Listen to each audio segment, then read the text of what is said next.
गौतम को यानी बोधिसत्व गौतम को वैशाख पूर्णिमा को बुद्धत्व प्राप्त हुआ। Highest information, highest knowledge, highest ज्ञान, जानकारी, एनलाइटमेंट हुआ उनको। तो बहुत 7 सप्ताह तक तो वो ये सोचते रहे कि ये जो उन्हें मिला है ये कैसा है कैसा नहीं है, एक लंबी कहानी है उसके पीछे।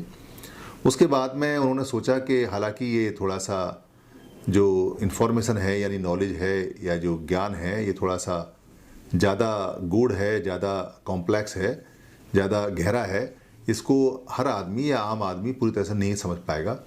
फिर भी उन्होंने ये सोचा कि कुछ लोग ऐसे हैं जो इसको जानते हैं, तो मुझे ये बांटना चाहिए, फैलाना चाहिए। इस सीरीज में वो सबसे पहले अपने पुराने जो टीचर थे उनके पास गए, मगर पता चला कि टीचर सारे के सारे एक्सपायर हो चुके हैं, ख़त्म हो चुके हैं। तो उन्होंने सोचा कि कहाँ जाएं, तो उन्हें लगा कि जो उनके पुराने 5 साथी थे, कौंडिन्य, वप, भद्दीय, महानाम और अस्य जी। तो कौंडिन्य, वप, भद्दीय, महानाम, अस्य जी उनको छोड़ के चले गए थे जब उन्होंने खीर खाना यानी बीच में खाना खाना शुरू किया था। तो वहाँ ढूंढते ढूंढते पहुँचे, पता चला कि वो सारनाथ का जो मिगदाय है, मिगदाय जंगल है जहाँ मृग वगैरह बहुत रहते हैं, वहाँ पर हैं। तो वो पैदल गए वहाँ और पैदल चल के उनको 8-10 दिन जो भी लगे वहाँ पहुँचे। वो पहुँचने के बाद में दूर से आते हुए उन्होंने देखा पांचों ने कि ये भगवान बुद्ध तो नहीं कहेंगे उस समय, ये कहेंगे कि सिद्धार्थ गौतम है, सिद्धार्थ गौतम है। तो उन्होंने डिसाइड किया कि ये तो बड़ा कमज़ोर, निकृष्ट या कि एक तरह से कहें कि पाखंडी या आडमकारी व्यक्ति है, इसने तो खाना खा लिया, इसने अपनी तपस्या छोड़ दी, तो इसको हम कोई भी इज्जत नहीं देंगे, इसका कोई भी आतिथ्य स्वीकार नहीं करेंगे, ना ही हम इससे बात करेंगे और ना ही हम इसको कोई रेस्पॉन्स करेंगे। ऐसा उन पांचों ने आपस में सलाह मशवरा किया। मगर अब सिद्धार्थ गौतम बुद्ध की चाल बदल गई। अब सिद्धार्थ गौतम बुद्ध का पूरा जो पर्सनैलिटी है, जो व्यक्तित्व है, वो बदल गया। क्या हुआ इस बीच में? क्योंकि लोग अपनी पर्सनैलिटी को बनाने के लिए बहुत सारा काम करते हैं।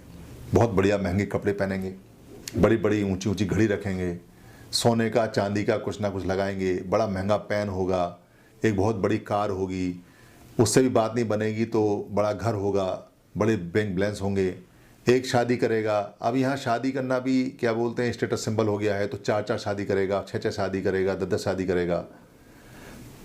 घर में अथाह सामग्री होगी, खूब घूमेगा, खूब बखान करेगा, सब्जी के स्टाइल करेगा, महंगे महंगे सामान खरीदेगा और अय्यासी के 500 रास्ते बताने के लिए। बातों में घमंड आ जाएगा, बात बताएगा तो ऐसे बताएगा जैसे दुनिया का राजा है, जब बात करेगा तो ऐसे करेगा जैसे पूरी दुनिया की बातें जानता है, इतना ज़्यादा जानकार है।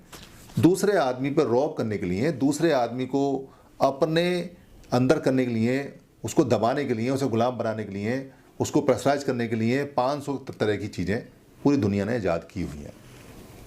तो किसी आदमी को जब रौब डालना हो और वो खोखला हो अंदर से उसके पास कोई ज्ञान ना हो, कोई जानकारी ना हो, तो वो बाहर से बहुत सारी चीज़ें ओढ़ लेता है और बाहर से बहुत सारी चीज़ें वो डाल लेता है और वो ऐसे दिखाता है जैसे वो दुनिया जानता है। अगर आप किसी बहुत बड़े किसी आदमी के ऑफिस में जाएंगे, बेशक कुछ ना जानता हो, उसका बहुत बड़ा केबिन देखेंगे तो आप उसका केबिन देख के उससे इम्प्रेस हो जाएंगे। किसी के कपड़े बहुत बड़े देखेंगे तो इम्प्रेस हो जाएंगे। किसी की बहुत बढ़िया कार देखेंगे, घर देखेंगे, उसका स्टेटस सिंबल देखेंगे या उसकी बहुत बड़ी नौकरी देखेंगे या उसका बहुत बड़ा ओहदा देखेंगे तो आप इम्प्रेस हो जाएंगे। आपको नहीं पता कि वो अंदर से कैसा है कैसा नहीं है, अंदर से क्या है उसके अंदर, मगर बाहरी चीज़ देख के इम्प्रेस। ये आज की दुनिया का सच है, उस समय भी थोड़ा बहुत रहा होगा। मगर बुद्ध जैसा व्यक्ति यानी सिद्धार्थ